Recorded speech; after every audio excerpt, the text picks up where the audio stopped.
Good morning and happy Tuesday. Today is Tuesday when I'm recording this podcast, and I'm not sure when it will actually get posted. We've hit a little bit of a technical snag in the podcasting world, and my technical assistant in the podcast is out hiking for a week. So it'll be a little while before we get that resolved. Anyway, so there's one piece of information. The other thing, this is an announcement I'd like to make if you happen to be watching the replay of this. Wanted to let you know that I'm offering 5 keys to finding lasting love without losing yourself in the process this Thursday, which would be March 30th at 6 p.m. Pacific time. Now that we're in daylight savings, Arizona doesn't do that, so I'm basically on the West Coast time. So I wanted to let you know that as well, while I wait for some people to be able to pop into this live video. And I can see that people are starting to arrive. So I'm going to go ahead and get started. And I would love to say that I'm excited to talk about this topic, but I'm not excited about it because it actually makes me a little bit sad. However, I think it's super important that we talk about it. And it might be helpful for some people in terms of reframing what goes on inside your head when you think about dating. So what the topic is cultural burdens. And the question might arise like, what is a cultural burden? How do you know if you're carrying one? And what, if anything, can you do to lay that burden down? And that's really what I'm going to talk about today, is those 3 things. So I'm going to go ahead without much further ado and get started. First of all, what is a cultural burden? A cultural burden, that phrase comes from the world of IFS, which is internal family systems. That is a method of therapy, it's a method of coaching, and it's a model of the mind. It was initiated by Dick Schwartz, who is the CEO of the IFS Institute. I am an IFS informed coach. And another little announcement is I start my level 1 training next month. I'm super excited about it. So by August, I will be a level 1 practitioner and will be able to offer an expanded range of services as a coach. But they have this concept in IFS called burdens in general. And everybody carries burdens. Every person on this planet carries burdens. And burdens are usually carried by exiled parts. So these are parts of our personality structure that have endured a loss or like a small T trauma, or sometimes even a large T trauma. So sometimes even a big thing that everyone would recognize as a trauma. Sometimes a small T trauma, like I didn't get the big wheel I wanted for whatever reason. And I didn't get Legos. So like this is, I'm looking at my Hogwarts Lego castle, which is in my office, like right across from my desk. And I didn't get Legos when I was a kid because those were for boys, according to my mom. The problem is I also could not have an easy bake oven, partly because those were for girls. So that is like the beginning of what I want to talk about related to cultural burdens. So some of our parts are carrying burdens or woundedness related to things in our culture, things that we experience on the basis of who we are in our culture and how we show up. So gendered cultural burdens, racial cultural burdens. Those are cultural burdens that people are carrying. If you are left-handed and you happen to grow up in a world where people were you were forced converted. If you're LGBTQ, if you identify as queer, identify as transgender or genderqueer, you are carrying some cultural burdens related to how our society teaches us to behave and teaches us what is expected from us and for us on the basis of these factors. Socioeconomic burdens. So there are all kinds of cultural burdens. They come in a variety of flavors. And as I'm describing these, it should be no surprise at all that, of course, you're carrying cultural burdens into your dating life. These are cultural burdens related to your sexual identity, your gender identity, your sexual preference or lack thereof. These are huge. These also come in the form of basically socioeconomic burdens as well, because we get socialized a little bit differently based on where we are, where we start, what social class did we grow up in, what were the expectations. So these all have like different nuanced flavors, different nuanced weights. Someone who studies this academically would recognize this as intersectionality. So that if I am a queer woman who grew up in a blue collar world, I have different expectations that I'm dealing with than if I were a straight male growing up in an affluent world. So these are slightly different. burdens, and I see these burdens showing up in a variety of ways in my coaching professionally. These show up in how we expect ourselves to portray ourselves in a social setting like our work or professional life, but they play a huge role in our dating and relationship world as well. And how they really come up in dating and how they come up in whether people are willing to date or what people expect from dating. Since I coach primarily women in the world of dating and I offer my 12-week mindful dating package is for women exclusively. I work with how these cultural burdens show up for women and what shows up for women related to these cultural burdens. And we have like numerous of them. So I can list some of them and you may have some different ones. And I am sometimes not able to see comments. If you're able to comment, please go ahead and do that, even if I can't interact with you right now, because I'm also streaming live onto YouTube and to LinkedIn and Facebook. So when I'm live on all those places simultaneously, I can't receive comments. So if you have them, please go ahead and leave them. I will come back and interact with you after I'm done recording this. So what these can sound like and how I know that I'm dealing with cultural burdens are the fact that so many people feel comfortable in same-sex relationships or same-sex friendships, but then when it comes to opposite sex relationships, they feel like there is something they need to hide about themselves. They feel that they don't want to be too much and they don't want to be too little. They don't want to be overweight. They want to be sexy and curvy enough, as one example. They don't want to be too loud. They don't want to be too forthcoming, but they want to be attractive and enticing in just the right way to not threaten people and just the right way to let people know that they're interested. If you're in the queer community, you can also carry a lot of cultural burdens around being queer. It can be hard for some people to even be out, to be affectionate in public, to really think, yes, I want to get married, because some of us grew up in an era where gay marriage just wasn't even an issue. This wasn't an option that I had actively in my mind when I was 18 or 19 and first realized I was bisexual or queer. Gay marriage wasn't a thing. We weren't talking about it. We weren't having, like, gay people weren't doing, I mean, in vitro wasn't even a thing. In vitro was just getting started then. The idea of having a family as a queer person wasn't a thing. So you may carry burdens related to that. You may carry burdens related to your weight, related to your looks, related to how you dress, how you do your hair, whether you wear lots of makeup, whether you don't. These are all burdens that start to impact us when we're opening our hearts to love, because we believe we've gotten so many messages that we are wrong, that we are unlovable if we don't fit a specific box or mold, that we begin to believe this. And these are burdens that we carry. And then we carry a whole bunch of other burdens. So these are like traditional burdens, right? That you may have carried through if you grew up in the 50s, 60s, 70s. But we carry new burdens also. And these are burdens in relationship to, like, the feminist movement, which I by and large think is great.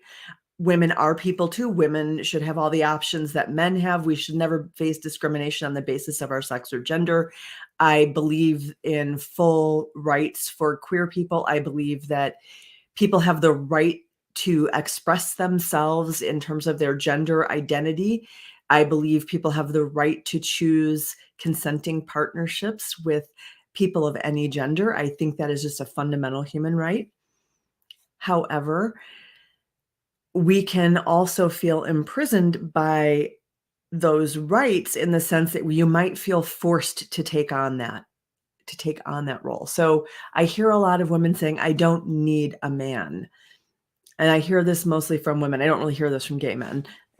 Gay men, I hear, I'm happy to have a man for like a night or two. But I don't hear like women out there saying, I don't need a woman. I don't need a partner if they're queer. I hear a lot of this from straight women or from women who are predominantly straight or predominantly identify as heterosexual. And the implication is that if you're a woman and you think relationships are important and you really want to grow within the context of an interpersonal relationship, then it makes you needy and dependent. And that your choices are this false dichotomy between either fully living your values of Believing that relationships are important, believing partnership is important, believing that intimacy and connection are important, that you want that committed partnership for your life. Either you have to own all that and then say that you're somehow less than, you're weak, you're inferior, you're needy, or you reject being weak, inferior, needy, and less than and say you don't need a partnership. And the reality is, people tend to generally do better when they're in loving, healthy partnerships. They're healthier. Their immune system functions better. They get sick less often. They report greater life satisfaction and they tend to live longer. They recover from major operations better, including for cancer and for heart disease. They're less likely to have heart attacks to begin with. So there are numerous benefits of being in relationship. People benefit from close relationships.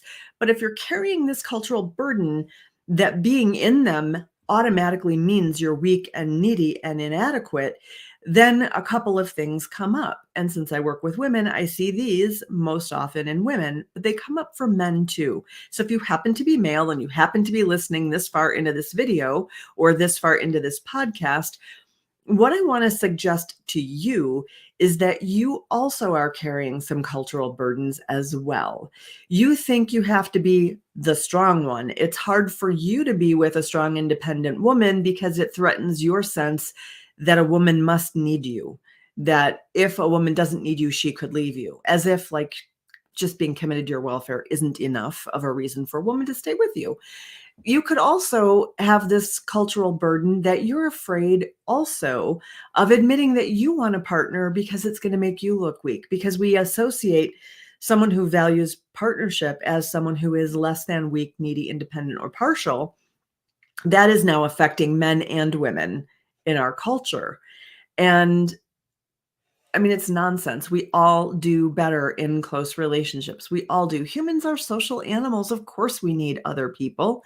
And we really can't have solid, huge commitments to partnering with very many people because there are just too many moving pieces. That's why children eventually grow up and leave home, because all 5 or 6 of you in a family, or all 3 or 4 of you in a family, can't stay solidly committed forever to being partners and moving with each other and finding jobs in the same place and finding life satisfaction in the same geographic location. So if you want a partner because you might move, because you think you want to enhance your life, you want all the social and physical benefits that come with having a long-term partner, like greater life satisfaction, better health, better immune function, less likelihood of cancer, greater likelihood of surviving a major operation. If you want all of that with a partner, it doesn't mean that you are an inadequate or incomplete person. It just means you're a full human being who recognizes that relationships are important. It's all about relationships, 100%. And I can sort of digress for half a second because I studied sustainability. I have a master's in sustainability. I value very much sustainability. I'm also very much have an academic history in the study of religion. Will say that our problems as a society are fundamentally relational in nature. We're in bad relationship. We're in bad relationships with ourselves. We're in bad relationships with other people, and we're in bad relationships with the planet. And that is going to sort of bring us around to, how do you deal with these cultural burdens? And I want to say, first and foremost, to recognize this is a cultural burden. This is not just generating from your head, and this is not a fact. It's a cultural burden, meaning it is a woundedness that you bear because of living in a particular cultural circumstance. And I'm really speaking to a specific cultural circumstance of being in the US, being female at a certain age, maybe between 30 and 60, and at a certain time, which is in the early 21st century. So I'm talking about these specific cultural burdens. When you realize you have them, one of the key things that you're going to want to do is develop a better relationship with self-energy and bring self-energy to those parts. And here's the thing, that is the only way that those burdens can be set down. And it's important that we set them down because we are struggling socially. We are struggling as a species on our planet due to poor relationships and cultural burdens. And as we start to bring healing to them, we repair the relationship within ourselves. We open the way for healing in relationships with other people and healing with planet. Because really, we're all in relationship all the time. To be at all is to be in relationship. You cannot exist and not be in relationship. Right now, I'm in relationship with my chair, with the literal planet, with the sky. I'm in relationship with everything. And I'm in relationship with you in a synchronous form as you're watching this, or in an asynchronous form when you're watching the replay or listening to the podcast.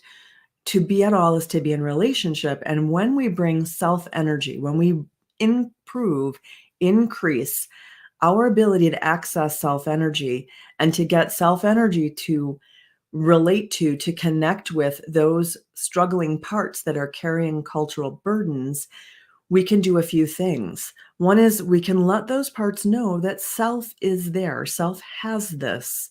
Self can handle any of the negative consequences. Secondly, we can heal the collective as far as our piece of it that we're holding on to, and we can let that burden go. So when we let those exiled parts who are carrying this woundedness know that we're there, we're going to handle this woundedness, we're going to handle the consequences, we're going to be bold, we're going to acknowledge that we really want a partner, that we can have everything in the world, but if we don't have someone to share it with, it doesn't feel like we have a thing at all. We can be bold in that claim, bold in that realization, and bring self energy to that part, let it know we've got it. And that part can then release that burden. And that is us doing our part for the planet, for the collective whole. And that is what you can do about it, is improve your access to self energy and bring self energy to that struggling part. So this is really what I'm talking about when I'm talking about cultural burdens. I'm talking about the burdens that we carry based on our cultural location, our social and emotional location. Specifically, I mostly work with women, but men deal with similar things, which are gendered expectations. I deal with this a little bit more with straight people than I do with queer people, but queer people also have different sets of fears and worries that are cultural burdens. Like there would be no reason to be afraid about rejection for being gay if it didn't happen so much in our society. So there's that. And then how you know is you might resonate with some of this, and you might even be thinking of additional burdens that you're carrying, additional thoughts that you kind of believe or fears that you possess, anxieties, worries, sadnesses. And if you are willing to share those, I would love for you to drop me a DM or just drop a comment in there if you're willing to be public about it, to talk about those burdens that you carry. And then this is how you let it go, is you bring self energy to those struggling parts, those parts that bear the burden, that make it, those parts that make us afraid to have close connections because we think we're supposed to fit in a box, because they believe we're not lovable if we don't fit in a box. Or, yeah, I mean, that's it. They believe we're not lovable unless we are straight, white, wealthy men who have amazing physiques. And, you know, if we don't all look like some, I don't know, name your movie star, then none of us, you know, have that worth. And there's a little bit of that woundedness that everybody is carrying a little bit right now, fears that we're not lovable. And when we can bring self energy to it, we can heal our portion of the collective whole. And all you can ever do is your part. And as we each do our own healing work, we pave the way to healing. We make it a wider, deeper path to follow for other people who follow in our footsteps. So that's what I have today. Just a reminder, I do have a free online training, how to find lasting love without losing yourself in the process. I hope you'll join me. That will be Thursday, March 30th at 6 p.m. I hope to see you all there. Everyone, take care.